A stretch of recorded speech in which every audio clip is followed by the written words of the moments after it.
Hello, this is Bode Miller, and you're listening to the Snowbrains podcast.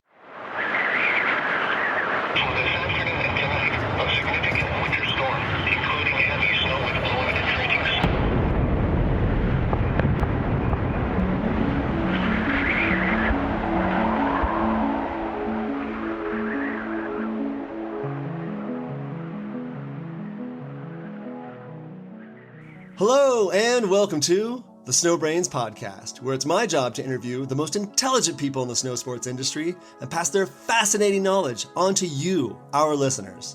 I'm your host, Miles Clark. I'm a professional free skier, a professional mountain guide, a UC Berkeley molecular cell biology graduate, the founder and CEO of Snowbrains, and I once skied directly into a tree in Japan and broke my kneecap. It required 3 screws to put it back together. I'm still not sure why I did that. This episode of the Snowbrains podcast is brought to you by Sun Valley Resort, North America's original destination ski resort and home to 380 acres of brand new inbounds terrain for the 2021 season. My guest today may need no introduction, but we're going to do it anyway.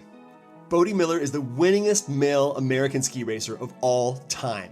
Bode has won 6 Olympic medals, one of them a gold medal.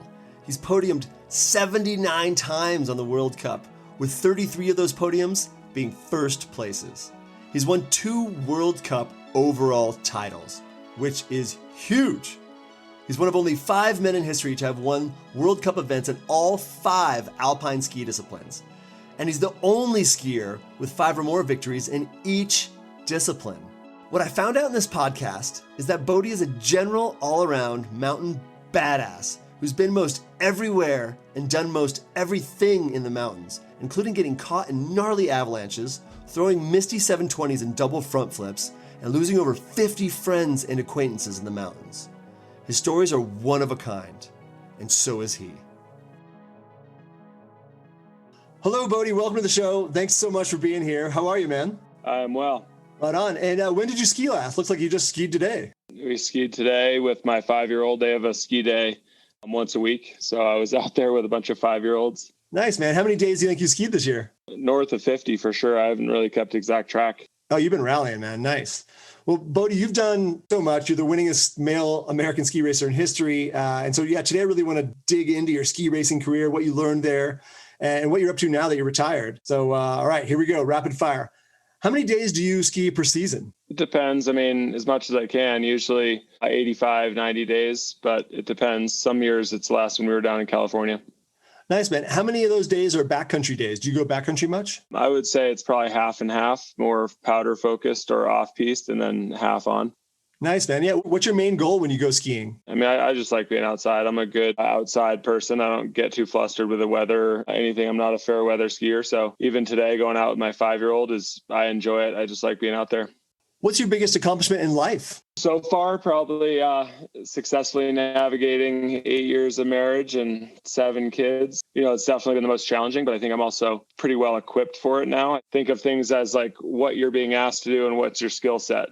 For me, racing was more strenuous or more stressful when I was young because I just wasn't that good and I didn't know what to do and how to manage. And then by the time I got to the Olympics, I was pretty dialed in. I had a good skill set and a good team around me. Marriage and kids are a bit that way, back to square one. You just don't really know what to do and how to manage things. And there's certainly a lot of challenges. And, I had enough foundational knowledge and awareness and skills that I was able to sort of piece the whole thing together, I think, more successfully than a lot of people. I don't know how many people make it to 8 years and 7 kids, but we're happy and really enjoying, family life. That's amazing. You have 7 kids. That keeps the X factor high. How do you define yourself? I don't really. I never have. I expect that sort of somebody else's job, but now it's definitely a unique thing in that I went from kind of other people labeling me as, a rebel or, a skier or whatever, to now I'm mostly just my kid's dad. I get referred to a lot as Nate's dad or Nash's dad. Or it's kind of convenient for me that I never really fixated on any specific identity. I don't feel that different now. I don't think most of us do than I did when I was 12 or 14 or 18 or 25. But you definitely understand that you're much older, but I don't think I've ever really had much of a specific identity. Where's your favorite place to ski? I mean, it moves around. I love the East Coast still. I like the old chairlifts and the harder snow that more dense, and you can do different things on that snow. Yesterday with skiing with Doug Staup and Seamus Slattery, kid that I knew since he was born, it was an epic day. I mean, we were in powder up to our chest and skiing chutes and doing flips, and it was pretty magical. You don't get that a ton on the East Coast, but condition dependent. I like variety. That's one of the things that's great about skiing is it's not homogenous. You really do have a massive range of experiences out there. Might you have favorite mountain ranges that you like to visit? I do really enjoy when I have a chance to go up and heli ski, the Bugaboos, Alaska, places that are kind of more remote where you just have these pristine faces that are untouched and deep powder. Those are kind of unique experiences, but they're so rare. In general, I just honestly like being outside. I don't like crowds much. I was pretty spoiled growing up skiing at Cannon Mountain in New Hampshire, where there just wasn't many people at all ever. But then also it's really gnarly weather there. So you had, at least 50 or 60 days a year where it was more or less unskiable for your average person. Minus 20 and blowing 40 miles an hour. And I'd be, one of the only 2 or 3 people out there. So I kind of am crowd averse. And so anywhere that has a big crowd, I'm generally not that into it. I've never skied the East Coast, but I think I would find out how soft I truly am very quickly there. What month of the year is best for skiing? Well, you've seen it shift. At least I have. Oh yeah. I've been immersed in winter since I was born, and I've seen the season shift probably by 2 months. Honestly, used to be Jan, Feb. You got pretty consistent snow and really good surface and good conditions, and now it's definitely March, April. Honestly, I think depending on your latitude, we get big storms all the way through March and all the way into April and even into May up here in Montana. And I would say the best month is March. It's kind of right in that middle thing. It hasn't shifted a ton. But back in the old days, March used to be spring skiing. You'd have people out on little rocks having lunch in the daytime, and, it'd be sunny and sometimes slushy or snow. But now it's basically still full winter just because of, climate change and everything. I agree. March is my favorite too. And we've talked to a climate scientist on this podcast, and he was talking about how in Lake Tahoe, at least, precipitation is switching later. So we see a huge amount of precip in March. It's Miracle March every year almost. What would you do if you couldn't ski? I always liked engineering, and I have a good friend, Matthias Bieler, who runs, a global company that's kind of behind the scenes of automated engineering. And when I went to his factory just south of Munich, I was like a kid in a candy shop. I hadn't really had that experience in any business or, I go into BTIG, it's an investment firm, and I'm like, repelled. I'm like, okay, this is definitely not what I would have been doing. But the great guys there, and I love the business, and they're awesome, but I could never do it. Whereas engineering, building machines and thinking up new stuff and optimizing manufacturing processes, I kind of like that. And it's part of what I've done in skiing is kind of creative engineering and coming up with new ways to do things. And, I could see myself doing that. I love teaching. I grew up at a family tennis camp in New Hampshire and was a counselor there and ran, was sort of semi-director for a few years. And my little sister and her husband run it now. And I'm envious of them that they get to spend those couple months where all the kids are there are just unbelievable fun and, energizing. And so I could see myself being almost like a coach, except I don't really like the coaching element so much. I just like facilitating kids playing and having fun. Now that you don't race anymore, what kind of skiing do you do? Everything. I run courses here. Seamus, the guy I mentioned, he runs the race crew at YCA Yellowstone Club, and I run the NASTAR courses and the locals race courses all the time. I have to do some business stuff where I show up and help kids, run courses, but generally I don't like beating on gates anymore. It hurts my arms and I don't have any pads and breaks up my jacket and all that. But like I said, most of it, honestly, I ski with a lot of people who are always concerned that they're going to go too slow for me or whatever. And I'm happy just cruising down. I don't really go fast. I don't crash that often. In the powder the other day, I crashed a bunch, but that's almost intentional because it's so fun crashing in powder. But yeah, I do it all. That's great, man. What scares you the most in the mountains? Not a lot, honestly. I've spent so much time there. I mean, I don't think I have a lot of fear. I think I'm very respectful of the mountains and understand the danger that's inherently there and the unpredictable nature of being in the mountains and snow conditions. And I think I have a healthy dose of awareness, but I wouldn't call it really fear. It's more understanding that you're constantly putting yourself in environments that are unforgiving. And that was my life forever, really. Fear is more of a mindset. I don't consider myself afraid. I think maybe some of the things I'd be afraid of is, my kids getting hurt or coming across somebody who's in a really bad way.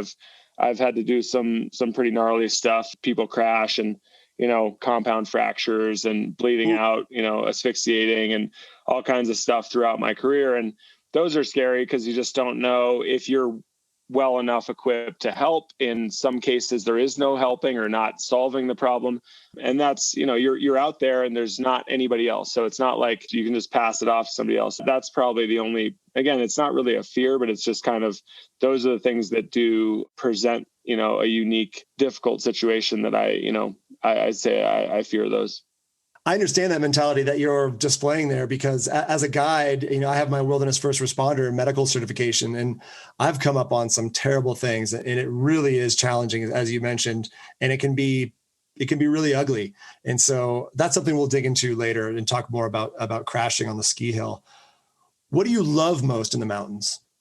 To me, the mountains have their own kind of energy or gravitational pull. I just like being out there. I think in a way, if you can get into the right mindset, you can just absorb kind of information and you can absorb energy and motivation while you're out on the mountain. I just kind of, it's almost like a meditative state for me when I'm out there. I just like to hang out. I mean, a lot of people are super chatty and I'll be chatty sometimes. And then sometimes I'm not saying anything just because it's a good time to get in your own head and kind of just be at peace. And I love that. And then, there's the excitement element, right? When we were skiing the other day, it was just a pleasure to be bopping in and out of the powder and enjoying the skills that I have over a lifetime of skiing, and just kind of having a situation where those are able to be, I just surrender to them. I just know that my body and my decision making can do it. I don't really make conscious decisions. I just go for it. And that's a pleasure to be able to do. Absolutely. Yeah, no, I'm jealous. I want those skills too, man, to go use those on the mountain. What's the funniest accident you've had in the mountains? I had a crash in Bansko that was pretty comical. I had a broken boot and I was like, screw it, I'm going to race anyway. We couldn't fix the boot. There was a blown out rivet on the outside of my cuff. So when you blow a rivet out of your boot, if you don't have a replacement rivet, you can't take the boot off and all that. So I just ran with it anyway and hacked my way down this GS and then crashed for about 5 gates at the finish. I don't know if you've seen that. I kind of bop in and fall and flip up and then get around the gate and panel the next gate and flip around. And by the end, I end up on my stomach at the finish line, kind of like trying to crawl on my stomach to get to the finish. That was, at the time, I didn't think it was that funny because I was still trying to get the best result I could given the circumstances. But it's a funny crash, and it definitely gave a lot of people a good chuckle. And that's, I think, a bit of what we touched on in the beginning is like, I'm not shy about being myself out there and giving it hell, even if I look ridiculous doing it sometimes. I love it. And which country is that in? Bansko's in Bulgaria. Bulgaria. Wow. Very cool. What's the scariest accident you've had in the mountains? In World Cup, there's been a bunch. I mean, I watched Matthias Lanzinger compound fracture and rotate his leg around about 6 times. And, I watched a bunch of dudes have some scary crashes. I think Kitzbühel provided some of the most scary crashes. They're all in World Cup. Those are hairy because their consequences are just so severe. And guys they're so skilled that when shit goes sideways, it's usually like a terrible scenario because they're already right on the limit and speeds are so high and the equipment is so gnarly and it's pretty painful to watch, when you see somebody, really explode or hit the ground at a force that just the human body's just not made to deal with. And those are pretty raw and they shed light on the reality of what we're all putting ourselves into. Whereas sometimes you can kind of, pack that away and it doesn't feel as real, even though it's there. You're kicking out of the start gate. It's not something you think about, but when it happens that way, and we saw Scott McCartney seizing after his crash into the finish line there off the last jump, and he slides on his face. He's going 85 miles an hour and slides on his face for a while, just completely knocked out. And you just know that could be you. I mean, he's one of the great racers, in U.S. history, and didn't really make a big mistake, but the consequences are so severe. And those are tough when you're at the starting gate. But then, there's the stuff outside of World Cup. An example, I skied doing a little shoot for Samsung. We were doing a 4D experience. It turned out kind of cool. It's hard to watch it on your phone in some cases, but they were putting me onto some stuff up in the Bugaboos in British Columbia. and they weren't terribly experienced. We had some good guides around, and the guides were kind of differential, which I like when guides are kind of like, hey, yo, that's not a good idea. Like it's kind of their show, in my opinion. Right. And I know the mountains, but in this case, I was being paid to get some stuff for these guys, and they put me into a couple spots. We nosed in the helicopter onto this little wind ridge. I mean, came to a point. I mean, there was no place. So I was kicking into that and putting on my skis, and then I had to drop like a 10-foot little rocky drop onto the same wind lip below. And it's like one side's like, 600 meters of 55-degree pitch and then into a huge cliff. So there's no self-arrest on that side. And then the other side's like a, 8 or 10 meter drop onto rocks and then a big drop off that. And I had to ski along that ridge and it's all just wind lips. So it's hard to predict if that's going to crumble one way or the other way. And you can't really, I sort of was like to the guide, I was like, yo, this is pretty hairball. Like, I don't know what's the purpose of this. Is this really worth it? Because I have the skill set where I can generally manage that. But when you're dropping a 10-foot cliff onto a thing, you don't know if it's, we scouted a little bit, but you don't know if there's rock a foot under there or no rock for 7 or 10 feet. And you just don't know what's going to happen. So in the end, I did that one for them, and they tried to put me on another one. It turned out fine, but it was just way more hairball than I needed to be doing at whatever I was, like, 39 years old. I was kind of like, guys, there's young kids who will do this for you, but it's not me. Those are sketchy because, again, I have a healthy respect. I've been there. I've seen it go sideways. And of course, after that, they're like, oh, see, it turned out fine. It's like, yeah, but you have no idea how close it was. And I don't either. And that's something that probably I'm more knowledgeable about than most people. That sounds extremely frightening. And when you mentioned the legs twisting, as a casual observer of ski racing, you see those twisting falls, and it's just brutal to watch. How tight are your guys' bindings on the World Cup? It honestly makes no difference. I can race most World Cups on 12 if I wanted to, and I won't come out. It's really a matter of the specific circumstances. On that time in Bormio, where I ended up skiing most of the course on one leg, it's kind of a famous scene of me in World Cup. Right. That binding's on 24 and it's blocked vertically, so it can't come out of the toe vertically. It's on those atomic bindings, and it can't come out of the heel vertically. We just block the vertical out anyway, because I'll pull the screws out of the ski or snap the ski in half before most things would happen to me. But it's on 24 in lateral release and jammed forward, so it's probably higher than that. And that ski came off without me crashing or doing anything. It just chattered back and forth, and you see it hitting the ground. It just popped right off. And they routinely come on. I pull bindings out of a metal plate, shear screws off of a metal plate. I mean, the forces are just so disproportionate to what you'd think when you're going that fast. And the surface is so aggressive too. It's ice, but the skis are so sharp that it actually acts more like grippy snow. It's just, that's the problem, is the human body's just not really capable of tolerating that when it goes wrong. Wow. What's the most fear-inducing and biggest risk venture of your life? And it doesn't have to be skiing. I don't know. I mean, again, fear is kind of a weird thing. I got a pretty decent handle on it in the beginning. It's more what's the danger, what's risk, and what's not risk. I don't think fear plays a huge role in things. Although when I was nosed into that, climbing out of the helicopter with sheer exposure on both sides, there was definitely a fear element there.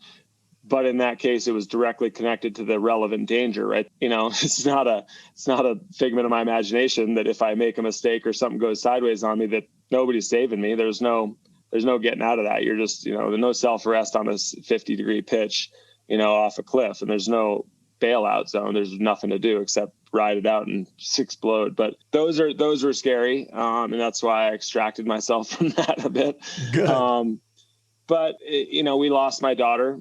We have 6 children alive. We lost my daughter a few years ago to drowning. I mean, those are just, having kids in general is really fear-inducing in a lot of ways. You have to battle that as a parent because there is real danger as well.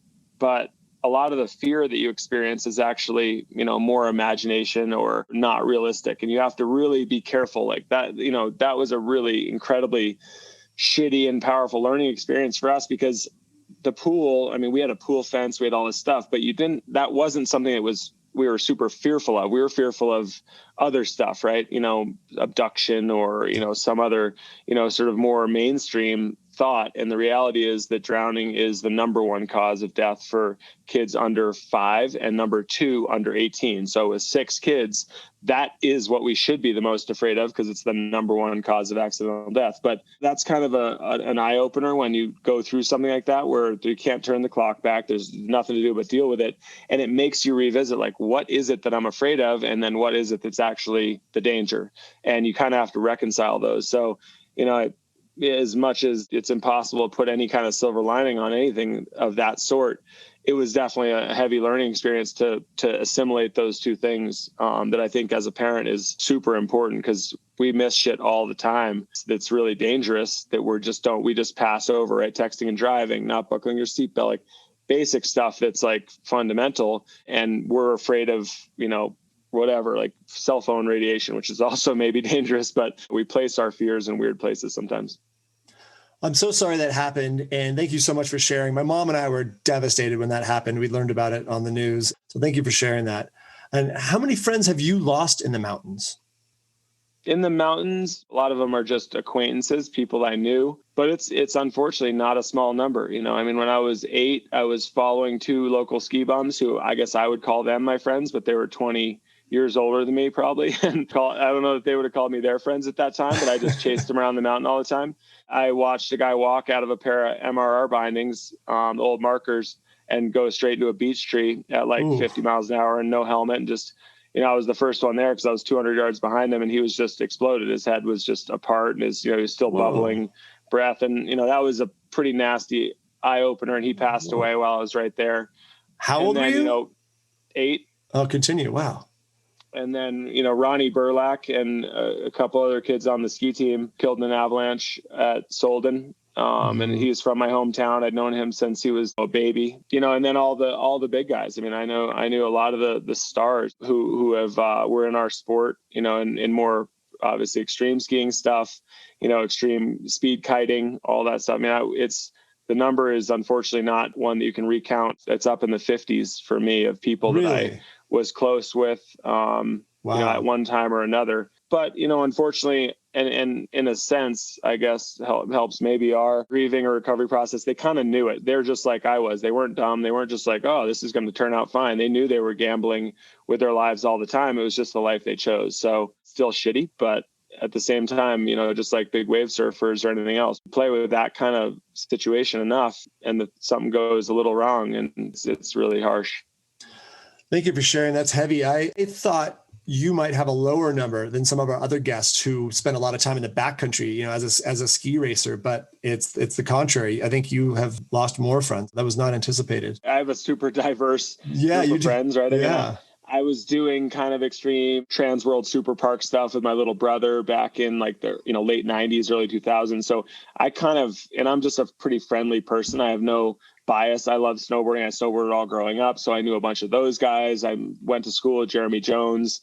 Met all kinds of his filming. I know Todd and Steve. So, and I know a bunch of the CMH guys. I've done a ton up there and in AK and down in South America. Lost three good buddies who I drank Pisco Sours with for years and years down in Portillo in a crazy slide down there.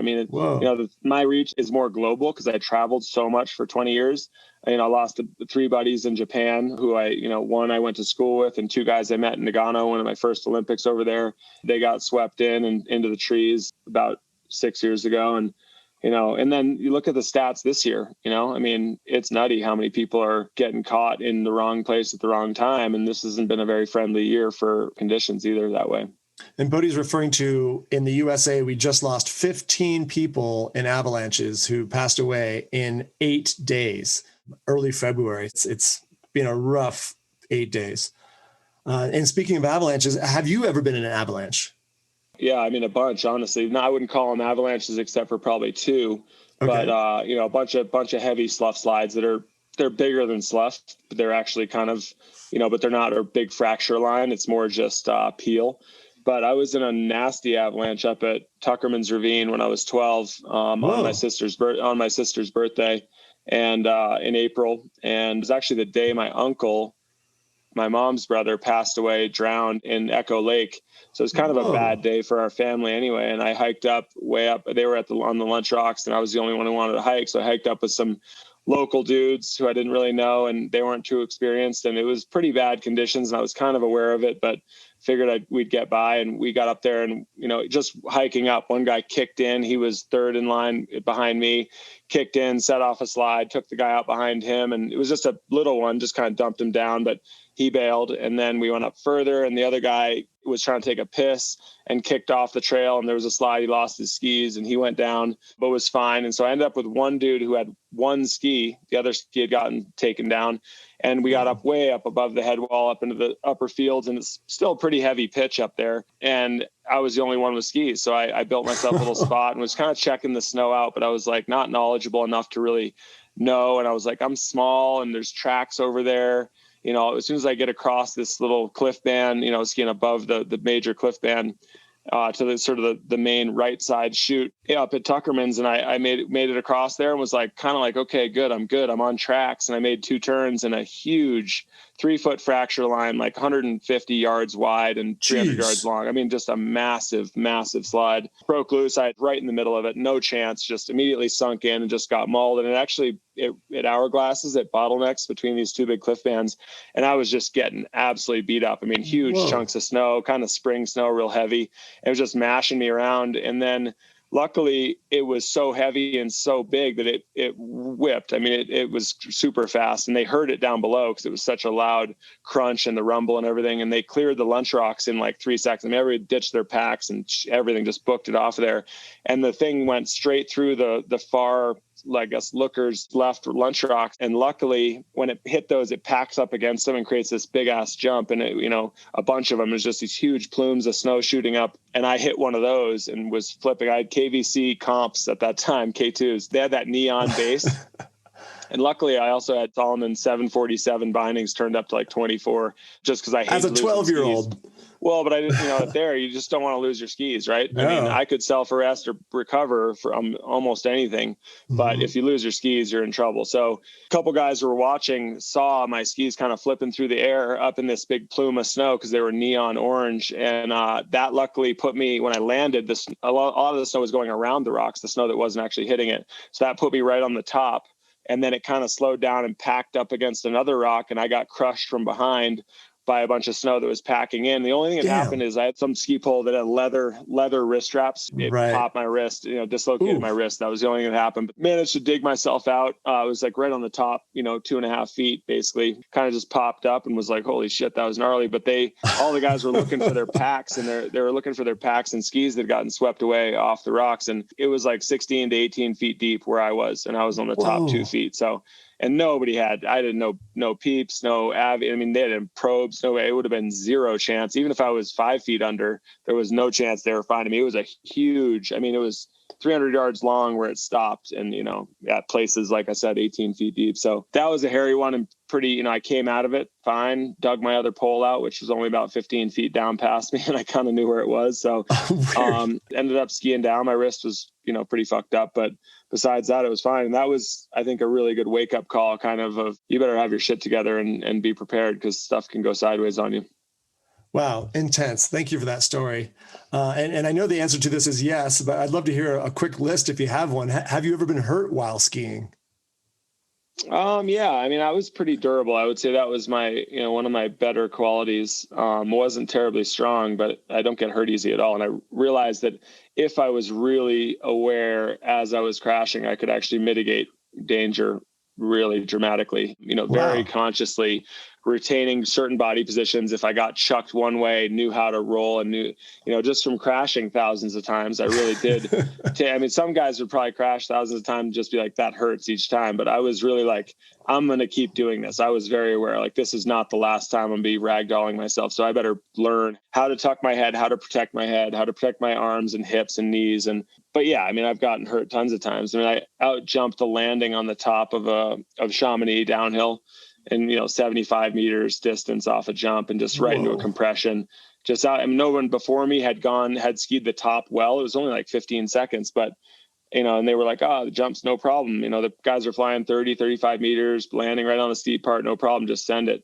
And I just paneled the first 3 gates, was going in there at 16 kilometers an hour faster than the next guy, and just made a normal press. And as I took off, I was like, yeah, I'm going to fucking break both my legs right now. I mean, you could see the landing. It's a huge, super steep vertical. And I just landed, stopped from whatever speed I was going, maybe 75. I landed and stopped in like 10 feet. I mean, it was just a solid impact and just stopped. And I was like, luckily, I couldn't believe I didn't break my legs or blow out my knees, but I took most of the impact. I just, landing gear was out, took it on my legs as much as I could. And then just kind of understood that my legs would tell me when they were about to snap. And at that point I had to just relax everything else and take the rest on my hip and shoulder and side.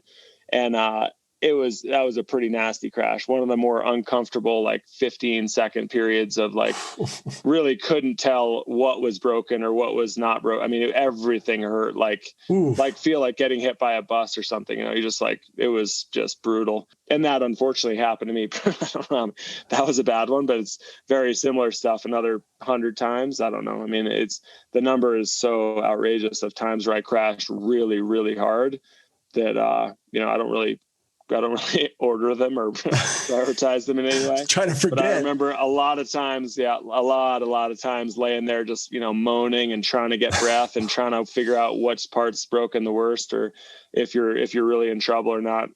And what were some of your big breaks? Your big broken bones or? No, I don't break easy. I have real flexible bones. And like I said, I have a really lucky kinesthetic awareness. So like I tend to like go right to the limit where my bones would break and then adjust. And like, if you're conscious of it and you're trying to do that and you've learned to do it, I know a lot of it's luck, but some of it was also practice and training. But, and I broke my hands a bunch, hitting the base of gates, you know, and you going 85, it's like hitting a signpost with your hand and just explodes the bones in your hands. But really, besides that, I broke my ankles in my boot. You know, if I crash and it would tries to dislocate your ankle, but then the bottom of your tibia, where it's kind of a V that goes onto your ankle, just broke that off. And twice, my right ankle's pretty big. I bet. But generally, you know, I break toes and stuff like that, but generally not skiing, you know, not in my boot, but broke ribs and things like that. Mostly you don't admit to that. You know, you realize they're sore and they hurt for a month and a half. There's not really much to do unless they're displaced. In most cases, they aren't. Wow. That is intense, man. I love it. You've been on ski trips all over the world. Where was your favorite ski trip? I've had so many. Again, they're all special kind of in their own way. And depending on where you are in your life at that time, they mean different things. And it's too hard at this point looking in the rear view. I can tell you that tons of them while I was doing them were like, this is the most legendary trip ever. You know? That's a good trip.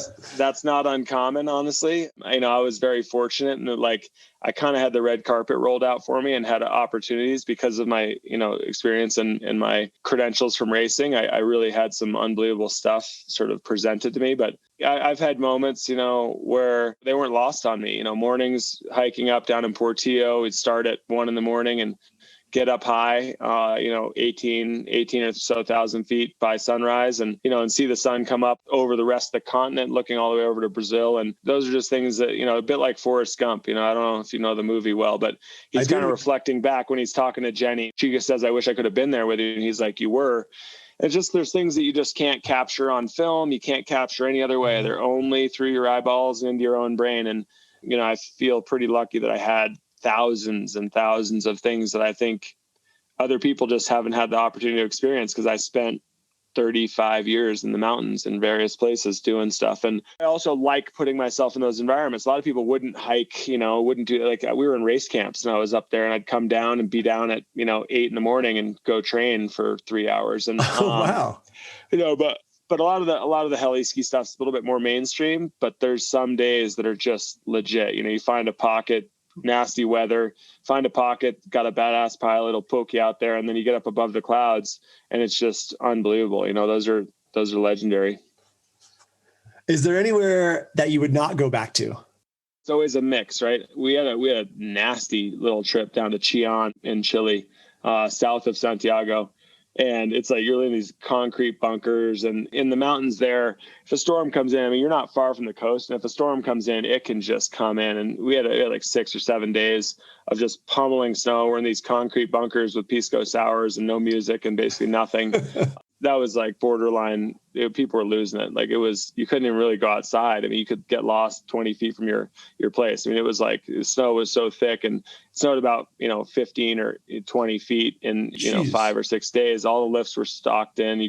They were trying to dig stuff out, but they don't know what they're doing. And it was, but yet if you timed that right, it would have been probably the most legendary skiing, you could find. So everywhere has its pluses and minuses. I wasn't a big fan of Sochi. For the last Olympics, I had some great skiing, but it was just a weird place. Yeah, I mean, in general, I don't generally go back to Vail. I've sat in lines there. If you can catch it on a day where there's not a ton of people, you're a wizard, because generally it's just mashed in, and especially if there's anything good to ski, it's mashed in. But like I said, crowd diverse. Besides that, I like it all. That's funny you mentioned Russia, because on this podcast, Cody Townsend said that was the place he would not go back to, because he got ran off the road by Vladimir Putin too, which I thought was a pretty good story. Where have you not skied that you really want to ski? Doug and I are talking about doing Iceland, circumnavigate Iceland. I just think that that's a pretty magical country. I'm a fan of geology and kind of just the variety of what the earth has to offer. And I think Iceland's pretty unique in that sense, has some really crazy stuff. So I look forward to pulling that trip off sometime. I don't know when it's going to happen, but I look forward to that. Over in Kashmir, there's some cool stuff that I haven't really messed around over there. There's some really cool steep faces and just, unique stuff. But again, it's one of those things. Growing up in the East Coast, you realize you don't have to go chase the biggest names. You can have a great time anywhere you are. Do you have a favorite ski movie? It's all relative. I loved Hot Dog when it first came out. That was pretty legendary. It was right in my early years, and I thought that was just about the most badass thing. And it was like I was too little to be watching it, but around my town in New Hampshire, that wasn't an issue. Like you didn't have like rating concerns. It's a soft porn. Getting to see boobs and all that shit and all the craziness. It really did resonate. I mean, I felt like that was like New Hampshire. Like we would try to do that stuff, and we didn't have all the sophisticated gadgetry, but we gave it a damn good effort. I'm bummed that there hasn't been more movies, like Hollywood style movies. I love Jeremy's The Trilogy. I think they do a fantastic job of that stuff. He's really open about his motivation of being in the mountains and what he feels like he gets from it. I think he's a very unique character, and I thought those movies were exceptional. Not just, like I said, the quality of skiing and riding was awesome, but the cinematography and then the backstories and the conversations I thought were really cool. They really did a good job of sharing how nuanced and how crazy that whole thing is. But yeah, I mean, there's a bunch of good stuff. I mean, there's no shortage of ski porn in terms of just the flipping and dropping and, skiing deep pow, but I usually look for a little bit more. And he's referring to Jeremy Jones' trilogy, the Deeper, Higher, Further movies, which are absolutely fantastic. And we had Jeremy on this podcast too, tell us a little bit more about those. And, Hot Dog, I'm supposed to have Hot Dog as my favorite because I'm from Squaw Valley, but I actually love Aspen Extreme. So I shouldn't admit that here, but it's done. Aspen Extreme is such a good movie. What challenges you the most intellectually on a daily basis? Relationships, my kids, probably. Somewhat to our current political state globally and nationally. I'm kind of in a phase now. I'm 43 and been bitching about all sorts of shit my whole life. And, at some point you got to kind of like put up or shut up. And the reality is everybody we bitch at for making stupid decisions were also little kids who shit in their diapers and had no idea what to do, found their first boner. It's like you need to at some point kind of take responsibility and see what you can do to change it. And that's a challenge because it's intimidating, and it's not something I look to with any pleasure, but I feel obligated to at least try to move the needle as much as, incrementally as I can. And it's hard to have faith that other people feel the same way and are willing to commit their energy to doing stuff. I know people are, but we need some volume behind that. So that's, I would say, the biggest challenge daily is like, relationships with my kids and wife and all that stuff. But then layered on top of that is my obligation as a human on the planet, and really being, I don't presume to be super smart or anything else, but like, I'm certainly aware that we're making a lot of mistakes, and I feel obligated to kind of do my part to try to correct it. What's your favorite book or books? Soldier of the Great War by Mark Halperin. He's a New Hampshire kid, ended up committing suicide, which seems like a lot of good artists do. But he wrote the Pacific as well, a bunch of short stories. He's exceptional. Really just talented writer. It's a little bit much for some people. But A Soldier of the Great War is kind of an epic life story told in a really cool context about the First World War, the Second World War, all through that area of Europe. And I happen to have spent a lot of time there. So a lot of it's very historically accurate. And there's a lot of geography that's, in there that's kind of cool to think about and see. And I've visited a lot of those places. So, and it's just a legendary story. It just kind of, for me, puts into perspective the journey of life, how long and how dynamic. I'm already kind of sensing that now. And it just depends on your personality as to how dynamic that is, but I mean, even now for me to if you go through my life story, you're like, Jesus, dude, that's a lot of stuff. Like there's a lot of twists and turns and a lot of hectic moments. And it's just a very well-written book. I read it, every couple of years, honestly, sometimes more, just because it always brings new stuff up. Who has inspired you the most in your life? Generally, inspiration for me, there's no reason it has to be tangible. It doesn't have to be real life based. It can be, as ethereal as love or your imagination about some being a hero yourself or, anything else. So I think my imagination is primarily my tool for inspiration. And I use it all the time. Certainly, there's been a lot of great people that have inspired me, but those I think are a tiny fraction compared to what I do just with my imagination. My grandmother, both my parents, my uncle, my wife, other racers, people from other industries, artists. But as I said, those are kind of the little ones that fill in the gaps in the midst of this big thing that's my imagination of just, imagining the best possible me. Very cool. We'll dig into a couple other deeper topics now. The first thing I wanted to do is just, again, you're the winningest male American ski racer of all time. You have 6 Olympic medals, one of them gold. You've podiumed 79 times on the World Cup, with 33 of those podiums being first places, which is nuts. And then you won 2 overall World Cup titles, which is amazing. I'm really curious, what means more to you, an Olympic gold medal or a World Cup overall title? The overall titles were more for me. The Olympics was, I went to 5 of them, right? And I'm as aware as any human who's probably raced of the nuanced stuff. We're talking about a sport separated by hundredths of a second, and it's tough to wait 4 years and then have a cloud come by right when you're skiing down and have a little gust of wind that takes you from first to fourth. And, I've been on both sides of that several times. That's just difficult to put as much credence in that result as an overall that's representative of a season long, where generally the highs and lows sort themselves out. They don't, PS, but they theoretically do. And you can have years where shit just seems to just stack up on you and go sideways over and over again. But the overall is really a representation of the strongest racer that year, period. There's just no getting around that. Those were pretty meaningful to me. And how many races might be in a World Cup season? Generally 40, right around 40, maybe a tiny bit more. Most guys race half of that, because they're only slalom GS guys. Nobody races really all the events. And even if you race all the disciplines, you generally skip bunches of races each year, whether it's because of injuries or the schedule, or you don't like the hill and you don't feel like you have a great chance there, or any of that stuff. So, guys might race an average of anywhere between, guys who are single event guys, just slalom, only race 9 or 10 races a year. Guys who race 2 events, maybe 20. And did you enjoy Olympics or World Cup more as far as competing goes? The Olympics offer something unique, right? There's a whole environmental impact that you can't substitute, you can't manufacture. There's a few billion people watching. There's an energy to it that's different than World Cup, and there's a rarity to it, right? Scarcity in some cases does designate it in its own category. So, I raced 440 World Cup races, and I raced 5 Olympics. So, each race I was in the Olympics was a bunch of different runs and a bunch of different events, but still it's disproportionately small and with unique attributes. But in a lot of ways, the pressure is kind of brutal in the Olympics. You just knowing that you got to do what you can do, and you got to manage risk, and you got to assess what is your best chance. It's not like a baseball game, right? Oh, damn, we're down 3 in the 3rd inning. It's like, we better adjust, right? Let's change the game plan. In this case, you kick out of the start gate, you got no idea what's going on until the race is over. Because even if you get down and you're in the lead, weather could change or, anything, and you can be 10th place after 10 guys. So it's tough in that sense that you don't feel in control of your own destiny by a huge stretch, which is always challenging. And, for me, that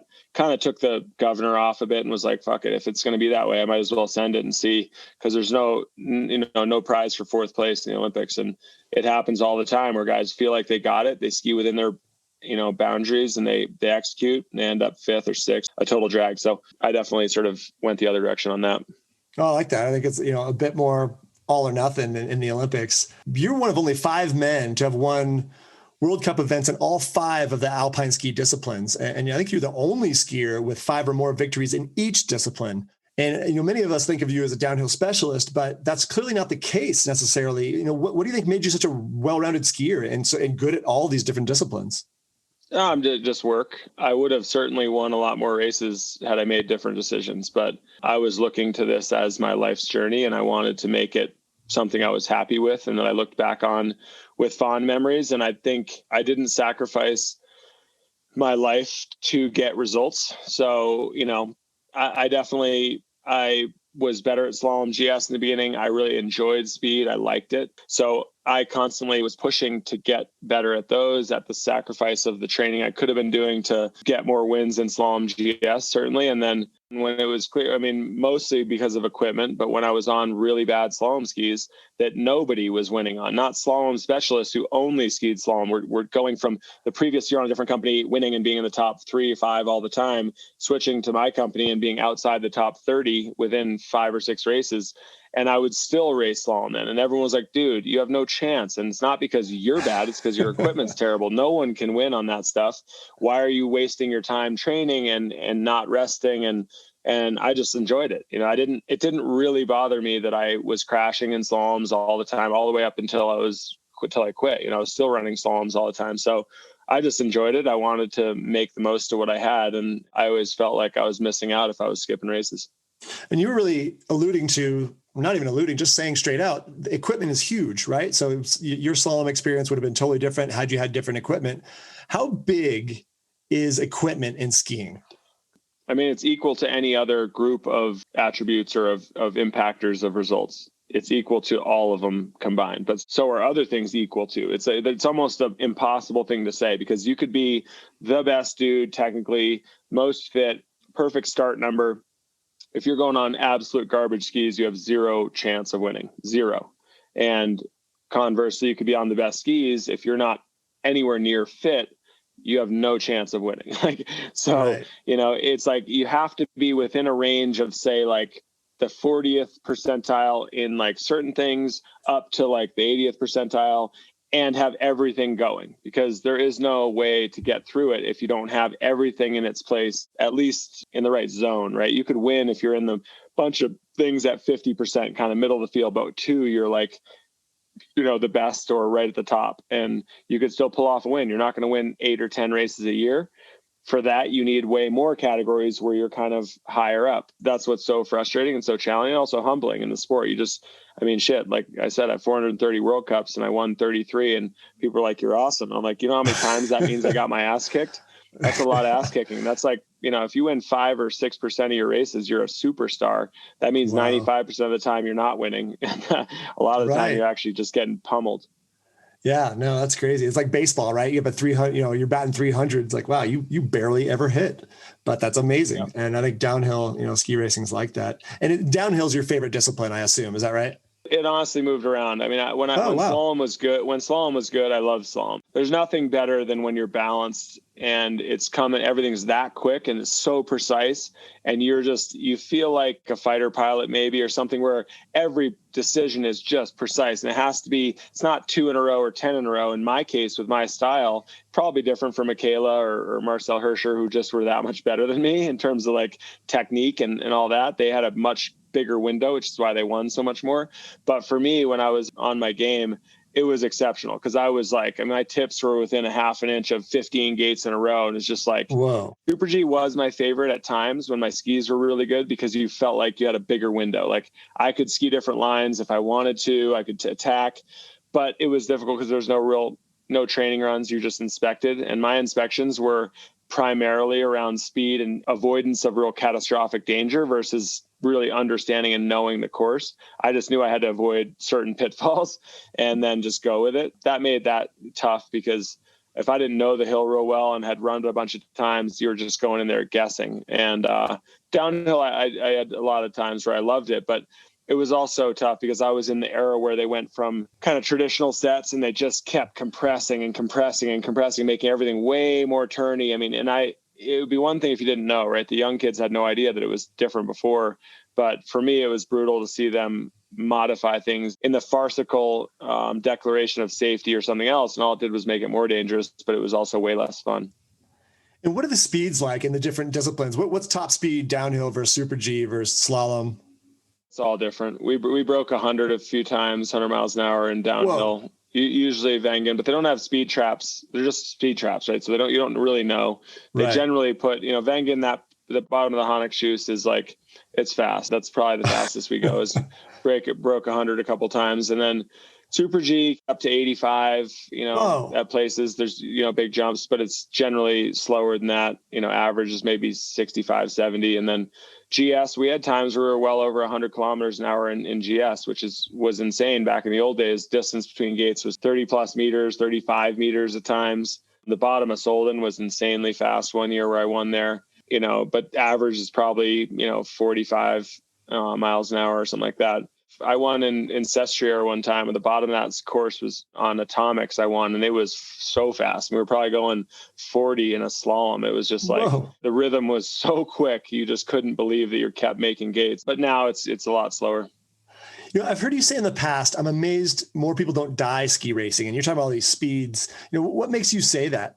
The fact that you can just fall over, hook your edge, and your head hits the ground at 75, 80 miles an hour. It's like you break your neck, internal bleeding. I mean, granted, we're mitigating risk everywhere. The fencing has gotten remarkably efficient at not killing people. There's first responders there. They take that very seriously. There's helivacs for like super severe stuff.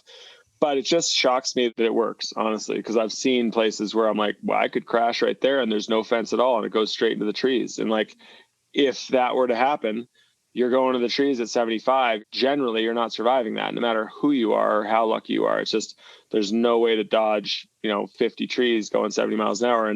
But the times where there are deaths, it's usually some weird thing. Honestly, I don't think there's been many deaths at all where they're just racing and just crashing. Usually they hit another person who's on the course who wasn't supposed to be there or something crazy like that. But still, I mean, that's a testament to what they've done to mitigate that risk. What you guys do is incredible, and it is so risky, which makes me wonder, I don't think the general public, I certainly don't know, how do ski racers make money? Is there a good system in place? No, they don't make money. I would say 95 to 98% of the skiers who race World Cup, and we're talking about the very top of World Cup, work a regular job. Really? There is no easy coasting. I mean, I'm still working now, and I was one of the best guys out there, and I still have to make money after ski racing. Yeah, I mean, you get 23,000 Swiss francs for a win. So you multiply 23,000 Swiss francs, about the same as US dollar, by 33. That's my prize money for a roughly 20-year career on Racing World Cup. So you can do a lot better with endorsements and things. But again, ski racing, not a huge thing in the US, big in Europe, but the endorsement side of things, not as big in Europe as soccer or any other. You're just competing against powerhouse sports. So in general, no, you don't make money. You got to be creative. That's crazy. It's a crazy system, especially what you guys are doing out there and the risk you take. Is there a little rivalry between the American male ski racers and the Euros? I watched that American Downhiller movie the other day, and Stephen Nyman and those guys were there in Park City, and they really beefed that up, that rivalry. How was that when you were racing? Did you feel that? Yeah, I mean, when I started, there was no rivalry because we were a joke and they were super dominant. I mean, that was when the Austrians were just, they put, I think 7 or 8 in the top 9 in the top 10 in Eagles in Austria, right next to Innsbruck, hometown, in the Super G. I mean, they were routinely crushing everybody. So, it wasn't real at that point. Darren and I started to win. We disrupted things a bit. In 2002, I definitely shook up some guys by starting to actually win races, 2001, 2. And then in the World Championships in St. Moritz in 2003, Schlope was 3rd in the GS. I won. Hans Knaus sandwiched in there a couple. He was 100th behind me. and 200s ahead of Slopey. So that's how tight our GS race was. And, I won the combined as well and was second in the Super G. That really shook up the Austrian side of things. And also Lasse and Amat, who'd been kind of the studs in the combined forever before that, really. I think there was moments where they definitely kind of got their hackles up a little bit, like, hey, who are these Americans thinking they can actually compete? And then we kind of established ourselves. It became normal. I mean, the reality is one guy wins every race. So if you try to act like there's some big rivalry, it's a variety of people. I mean, not many people are as dominant as Herman was in that little phase. And as soon as you kind of establish yourself and they recognize, it's just that initial push when you first win one race or something, or two or three, they're like, oh, this has got to be a fluke. Like, get out of here. Right. But unfortunately, like I said, one guy wins and everybody else doesn't. So once you get used to that, it's kind of just on to the next race. My favorite thing that you did was you did a 360 on the race course. I don't know if this happened more than once, but I just saw the video and we posted it everywhere, and it was just awesome. Are you the only ski racer in history to have thrown a 360 on a race course in World Cup competition? It was not a World Cup. It was it was the Rock Fest in Paganella, but it was a bunch of World Cup guys there. No, they don't put cars in World Cups. You probably saw there's a car. I was like, wow, this is different. It's a fun little race. It's a bunch of good guys. I mean, the level's super high. The level's equal to or higher than most World Cup races because it's winner take all, 100 grand. So everybody's trying to win. The second place means nothing. So everybody is sending it. And, yeah, I mean, it was just for fun. It's for show. I'd already blown out of the course or made a big mistake where it was enough that I wasn't gonna win. So playing around. Do you do other tricks? Like, where did you learn 360s? Just because all the skiing you've done, I suppose. I grew up a kid skiing. I mean, you figure a lot out. I had more days before I was 10 than most people do in their whole life. So I learned to do flips, and back then you didn't really do off-axis stuff. But then, my brother was a really good snowboarder, and he kind of pushed me to learn, kind of off-axis rotational stuff. And as I said, every spring we'd go to Mammoth and have our spring training camp there. And it happened to coincide with when the Super Park first came around, late 90s, early 2000s. And I got my brother out and I knew all those guys. So I got him in there and we hit a bunch of big jumps. And as soon as I was so good in the air by that point, like distance and things like that, we're freaking at these guys out who were way better at doing tricks than I was. But a jump of, they're like, oh my God, this thing's 25 meters from takeoff to landing. And I'm like, that's like, you do that in a GS sometimes, like basically you land on the next gate and sold him. Like, I was like, we're talking in downhill, a big jump's 85, 100 meters, and they're talking a third of that. And it's this big, easy takeoff and a big, long, steep landing. They were like, we don't know how fast to go. And I was like, all right, I'll hit it. I don't care. Like, I'll show you how fast to go. I was usually on race skis, which helped too, because I could get speed that they couldn't. They had rickety ass, no wax on their boards or skis or anything. Right. So I learned a lot of big tricks out there in terms of like, flips, off axis stuff. And I crashed a ton. I mean, you eat shit, you come around thinking you know where you're going. I grew up on a trampoline, so I do all trips and flips and all sorts of shit on trampoline, which helps. But then sometimes you think you've got something and you're like, oh, it just makes sense. You just kind of tuck this way and it's going to work. And then you tuck that way and you come around 90 degrees from where you thought you were. And those hurt a bit, but they're generally not as hard as race crashes. So I could generally shake them off. But yeah, I'm sort of, the other day with Doug was, I hit a couple cliffs that were on the edge of what I would like doing now, just because I'm old and I don't feel like breaking myself. But every once in a while, I'll still, the cliffs are probably, 15, 20 feet vertical, but if you hit them going fast, you go a long ways. But it was bottomless snow and it was kind of dense. Normally that's the shit that when you land, you just double eject out of your feet, otherwise if you're not landing back enough to like really kind of hip check it out, which is normally how you land on that kind of stuff. It's not blower powder where you could just bomb into it, but Seamus was on my tail, so I knew I couldn't do that. He would have landed on the back of my head. So luckily the skis were working awesome. And they just kind of, you can hit in the middle of them. They submarine and pop right back out instead of folding on the front and kind of pitching you forward. So that was a nice little surprise because the first one I hit, I'd never seen the cliff before. We were just bombing down, straight running. And I just saw the edge and was like, hell, I'm going fast enough. I know I'm going to clear whatever it is. I just hope it's not too big, and bombed right off it. It was fun. Well, I love painting this picture of you because I don't think a lot of us, I certainly didn't know that you do all this other kind of skiing too. And if you had to list the tricks that you've done in your life, What backflips, front flips, 360s, what else? Like misty sevens are pretty easy for me. Really? I sort of roll forward over my front, tuck my right shoulder, and I just kind of come right around. That was one that I did off a really big tabletop in Mammoth, never having done it before. I'd seen it done, and I just kind of watched what they did. And I went down off a really big tabletop and was like, all right, I hope this works. And just literally just rolled it. And, ended up kind of having to spread out. I came around much quicker than I thought. And I was still way off the ground and kind of spread out, but landed it no problem. And then got comfortable with it after that. But nowadays with foam pits and into water, I mean, there's lots of ways to learn tricks and get them dialed so you don't pay the price of learning them out on the hill. But there I did a couple big double front flips over big gaps. Broke a couple pairs of skis. Front flips are hard to spot landings, and you always think you see the sky and then you see the horizon line. You're like, okay, I'm good.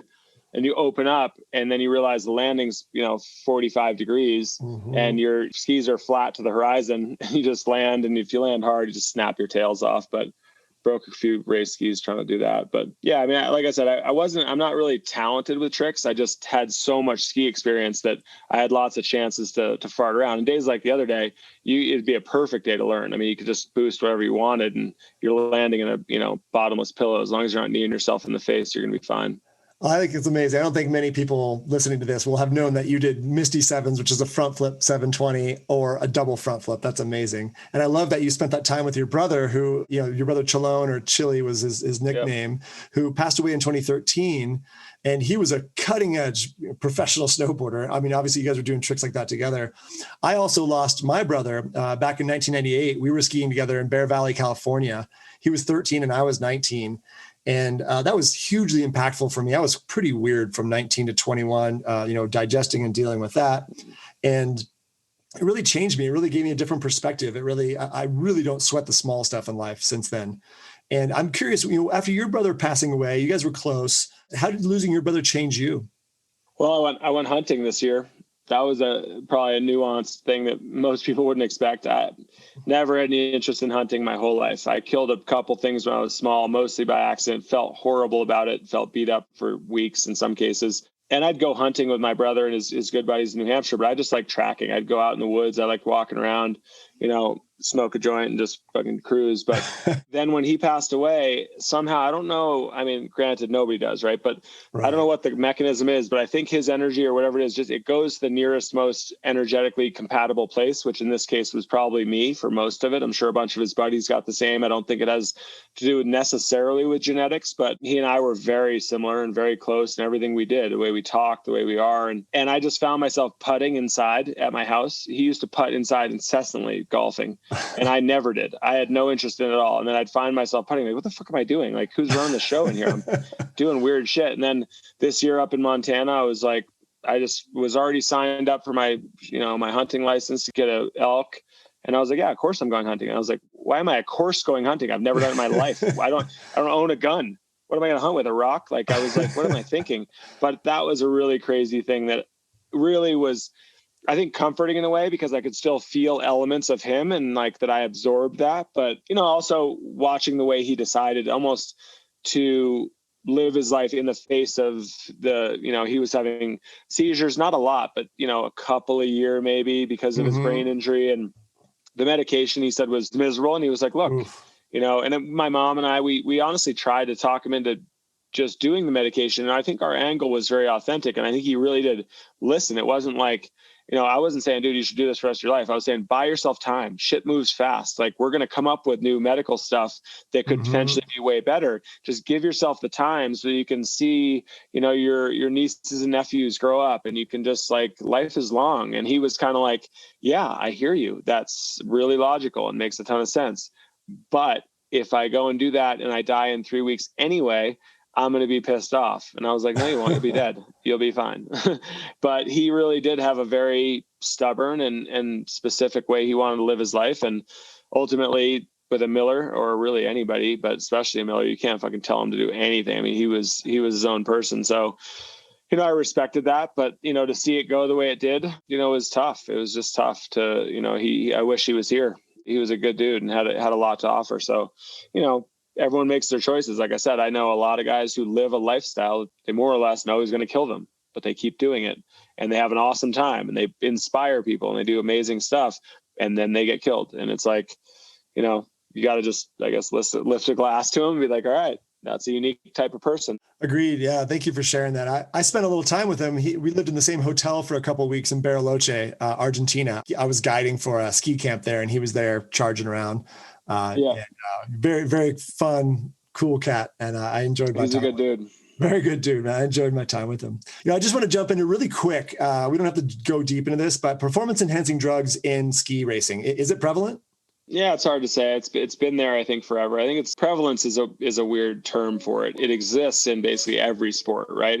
But it's also nuanced in that, like, things that are like, take Alan Baxter, for example, right? British guy, won the bronze medal in 2002 in the slalom. They disqualified him, stripped him of his medal.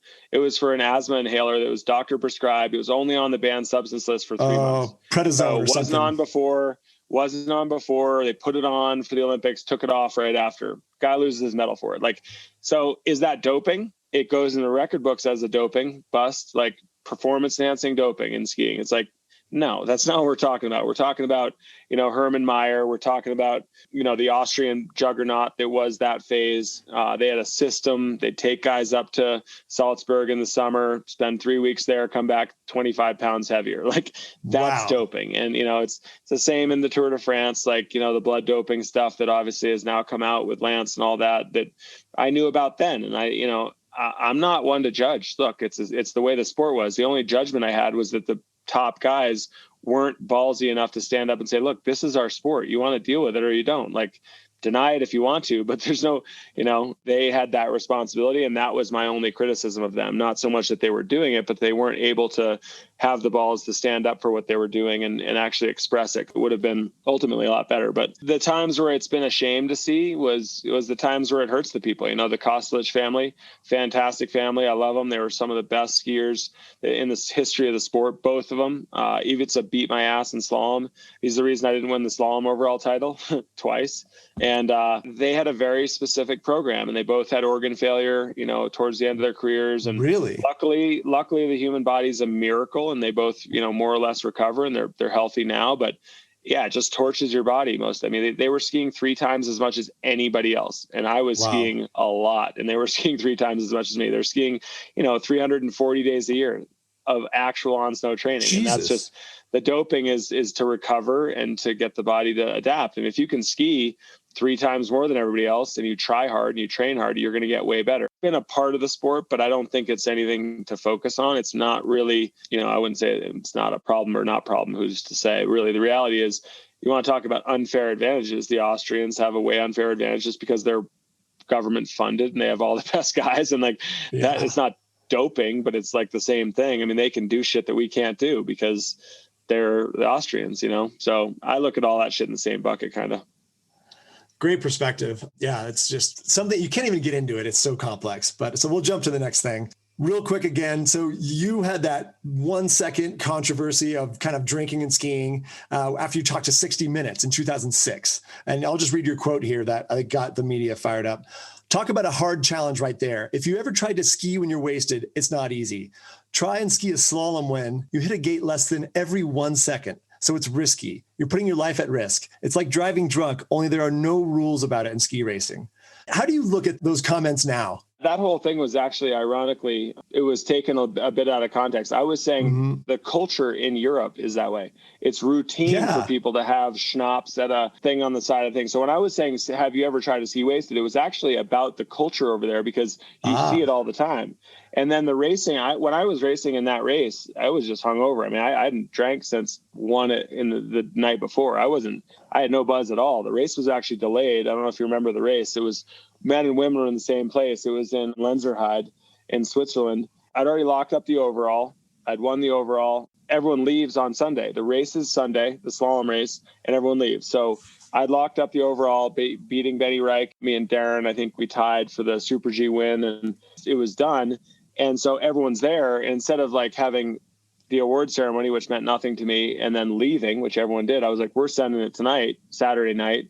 And I had a slalom race the next day. I was already all beat up. My skis were garbage. I really didn't have a great chance anyway. And I was like, so my whole family was there. My dad's family, sisters and brothers. And we had an awesome time. And Bormio, I knew all those guys. And I mean, we went out and partied our asses off. And by the time the race happened, I was more hungover, but the comments were, it was honestly, Chad Fleischer was there. He did an interview right before that. He sat in with me and I said, look, to the guy, I forget his name. I think it was, the white-haired guy for 60 Minutes. He was a sweetheart. And he went and talked to my mom. And I was like, look, my grandmother and grandfather used to watch 60 Minutes, and Dan Rather, there was like their two news outlets. And I said, I'm not optimistic that this isn't going to go totally sideways, but I'm going to tell you something as sort of a litmus test for media, because I was already pretty pessimistic and petulant about media at that point. And I was like, and Chad was right there. So he heard me tell the whole story.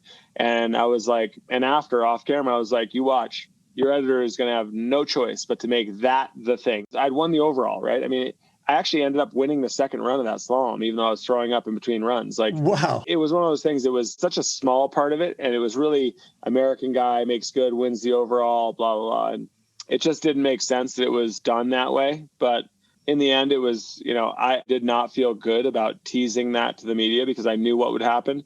But 60 Minutes being who they were and what their whole motivation was, they could have done something different. They would have put it in the context that it should have been in, but made it kind of fun or cool. Instead, they like blew it up. And, but honestly, I made so many, I don't even know if I would really classify it as a stupid comment. I guess, if my kids did it, I'd be like, that's a stupid comment. So it probably was a stupid comment, but it was intentional and it was deliberate. It was meant to reveal something. And, was it effective or not? I don't know. And certainly I paid the price, but I don't think I would change that stuff. I think that's all really important experience and learning experience for not just me, but for everybody. Honestly, it was, I'm willing to take some shots, early over the hill, you take the arrows. So I was happy to do it. And hopefully I helped other kids in the future. Yeah, that's great. I'm sorry that you got treated that way by the media. Because I don't give a shit. I'm glad. I'm sure you could give two shits. I was like, look, I'm glad. Have at it. The 06 thing was way more gnarly, and that was more hurtful just because I saw my grandmother was like 90 years old, and she was there with me the whole time. Like, she was at the bar with me at 90 years old. I'd bring her out and so for her to come back and hear the stuff that people were saying was really hurtful. But for me, I was fine. I hadn't really experienced it where it was hurting my family that way. I was equipped to deal with it by then. I'd really developed into a person who could tolerate it, but that was different. Well, you got to grow a thick skin with the media, especially when you're, in the limelight like you were. But I think as skiers and riders, après ski, and of course we're not like Europe. You're alluding to Europe, and if our listeners don't know, like Austria, like even my experience in Switzerland, it's insane. And it is crazy fun. We need to step it up in America. They have such great après ski, and we all learn about. They honestly don't hurt themselves that often, which is insane. But like they are just blackout drunk, and they're 800 yards from the nearest thing. Like, you got to ski down. I read an article when I was a kid about skiing in Austria, and I still haven't skied in Austria, but it said, don't be surprised to find yourself really drunk, dancing in ski boots, and you still have more skiing to do to get home. Like, that is standard. And in that vein, I'm so jealous that you get to party with in these Olympic villages. You don't have to go into detail, but what was that like, man? Partying in the Olympic Village with all these international people, amazing athletes from all over the world. We don't get a ton of culture living in these little American ski towns. It must have been so fun. Don't want to bust your bubble, but when we're skiing, we're not in the village. It's down in the hub, right? So they call it an alpine village, like where we are, because we're never, not at any time. Probably Park City was the closest, but like we were in Park City, everything else was in Salt Lake. So the Olympic Village was in Salt Lake. Okay. We could travel there if we wanted to and, go to McDonald's, and that's where apparently all the boning happens. I think that's more in the Summer Olympics, but like we're in, independent housing up in the mountain village. So the mountain village in Sochi, same thing. Like, all the stuff is down where hockey is and figure skating and everything else. And we're in the alpine village, which is where, Nordic and all that, but they don't build a second village there that's all hubbed in. Everyone just has their zones. Like, we had hotel or, and they're all spread out. So unfortunately, while I saw the culture a bunch, I didn't really get to, be in the village the way you're thinking. Does burst my bubble, because that does look sound. No, that's all good. You got it, and it does. And I've heard the stories too, and it sounds way more awesome. Maybe want to be a figure skater. but yeah, yeah, bobsledder next time, huh? And then just another real quick one, body and fitness. You're 43 years old now. How's your body holding up after 30 years of ski racing? What are you doing now to stay in shape? It's good. I'm holding up. I mean, my back's sore when I wake up, but honestly, mostly just when my kids come in and sleep on me or make me sleep in one position for 8 hours. But, I'm remarkably healthy. I couldn't be happier with that. I mean, that was something I was also very aware of from uncle and grandmother and good people around me were like, dude, I know you're having fun now jumping off the roof, but like, you're going to pay for that later. And I was like, whatever, that's the way it is. Right. And so, but I was aware that what I was doing was beating myself up. So I couldn't be happier that I can go out and charge still skiing and shred around. And I have a little knee pain in my left knee, and I probably need to get it debrided again because I have a pretty big condylar defect and it keeps flaking off. So if the chunks get in there, it feels bad. But, I tolerated it for so long that honestly, I can just, when I'm skiing, it doesn't bother me and then it hurts afterwards, but generally it's fine. And my back is just beat up from big landings and crashes, but it's all actually decent. I can do whatever I want. That's awesome, man. I'm stoked to hear that because I'm 42 and I've had a couple knee surgeries and same thing. My back is sore and I'm starting to feel rickety. So I'm impressed. You're doing better than me. Earlier in the podcast tonight, you alluded to, I'd say, climate change. What evidence of climate change have you seen in your life? Everything from the actual science to anecdotal stuff of having gone to Portillo for 17 years in a row, New Zealand and all the mountain regions really for over the course of a 20-year career. So, I don't think there's anyone with a brain who would deny it that we're in a changing phase. It's more a matter of, are we making it worse or are we making it better? Are we having no effect? And it doesn't really matter, in my opinion, except that if we don't want it to happen, which I believe the consensus among educated people and scientists is that we don't want it to happen because we're going to lose, whether it's in 10 years, 50 years, or 100 years, or 800 years, we don't want to lose, our coastlines because the sea goes up by 4 meters or 8 meters or 1 meter. Like, fact is, that's not good. And the storms are going to get gnarly, right? We've seen that. I mean, that's just basic common sense. You've seen nasty storms in the last 15 years that really are unprecedented, and not just the severity, but the frequency, right? And that's like climate change 101 is that everything's more extreme. You get more extreme droughts. Like we were in California. It's not you don't have to be a rocket scientist to see that California lights on fire easy and it burns bad when it does. And there's all kinds of elements. Like, unfortunately, Trump wasn't entirely wrong that forest mismanagement is a part of that, but it's primarily due to the fact that a climate is changing exceptionally fast, and it's not going to suit us as it does that very well. There's going to be a lot of ass kicking that happens. It's mostly going to be on us. So, in my opinion, it's more just a matter of, do we have the discipline and willpower to actually do something about it? And it appears the answer to that is no, but I know a lot of people who, get it and want to, but it's just a buffer between the decision makers and the smart people. Yeah, and it's crazy. You mentioned Portillo because I had Chris Davenport on the podcast, and you've probably seen him in Portillo, and they're having a mega drought down there. They're saying that when they look into the ancient records, that it's the biggest drought in 1,000 years potentially, and Chris definitely attributes it to climate change. So you retired from ski racing in 2017, is that right? Yep. And so what have you been working on since your ski racing retirement? I know you've been working with Revo goggles and Cross and Skis and your Turtle Ridge Foundation. Could you tell me a little bit about what you've been up to? It's kind of a natural thing. I've luckily have the ability to choose my partners now. And of course I can choose them. Doesn't mean they're going to choose me, but I can at least, pick brands and companies that I like, that are fun, that I relate to. Revo has always been a great kind of American made, sunglass goggle company. They were sold to Luxottica, which almost every company I've ever worked for has been sold to Luxottica. And then they were bought back from Luxottica, which was interesting to me because that just doesn't happen, and resurrected in a really cool way. I mean, super high quality, authentic, cool brand. That's the stuff I like. I mean, optics are important to me. I have sensitive blue eyes. I sneeze when I go outside in the sun. It kills me. But if I don't have good goggles, it's sketchy. I need to see. It's been a huge part of my life. And I take it seriously. And crappy goggles, people who have smudges and shit on their goggles just drives me up a wall. I'm like, here, I'll give you those. I'll fix them for you. Like, I'm going to hide my goggles from you. Can't be skiing around thinking there's a jump in front of you all the time because your goggle is scratched from your dog or whatever. So I think it's just really good, synergistic, like-minded people that I sort of relate to. ICL Online Academy that we're working with, it's my online academy. I mean, like a absolutely world-class education online, which was important during COVID because I watched everybody flailing around with this remote learning thing. And so we're going to do brick and mortars with that once this is done. And I'm excited for that. It kind of parlays in with my tennis camp experience when I was younger and, just giving kids a great environment to be kids and learn and grow into good people.